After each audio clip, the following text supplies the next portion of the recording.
Hey, one question I got recently was how hard do you push?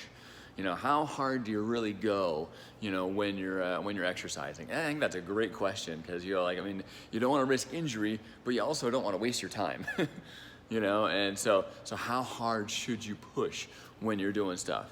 Now, for cardio and for resistance training, I feel like it's maybe two different answers, in that. Resistance training, we try to really define it really well in class as your posture number one, range of motion, and then extra resistance. And so you want, if you can maintain great posture, good body position, good range of motion, so full movement with good posture, go as heavy as you can and still do those first two. All right, so that's how hard you should go. Really, really burn it up, really work it up. You don't have to hit failure every single workout. All right, the magic is in consistently doing it. All right, so, but make sure you're challenging it. The resistance level should be jumping up. They should be increasing as you go. For cardio, like some of that high intensity workouts, you should be really puffing, really puffing hard. And so different exercises may have different safety levels, so we like pushing the sled or doing the bike, for certain things, because the sled has a smaller range of motion, than some other activities, and the bike definitely has a smaller range of motion, as there's not as much extensibility. So when you're going really fast, if you're going really fast and stretching really hard, really fast, you're gonna be really sore and risk injury more. So like if you were doing a burpee, you're doing a crazy fast burpee, jumping back, jumping up, more soreness, maybe more injury type.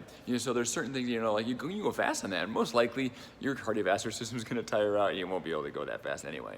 But if you can, you might want to take it just a little bit easier. But like something like the bike, a lower impact something, to do, I would go pretty hard on it, so certain things, again, if they have like lots of throwing force and stuff like that, not a lot, and big range of motion in that, maybe you'll get more sore than you want to, doing that exercise. So you try to find, the right level of something very intense, that can be done pretty, without too much soreness there. All right, so I like the bike, but I love going for sprinting, and that's really extensible, really fast, really hard, really fast. And so that's not for everybody. That could cause an injury.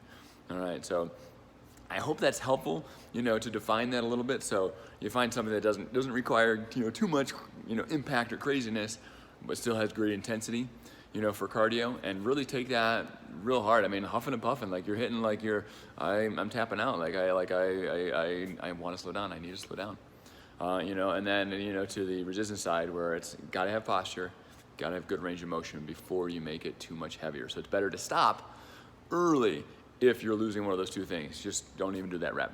All right, so that's how hard to go, about as hard as you can safely. I guess is the short answer.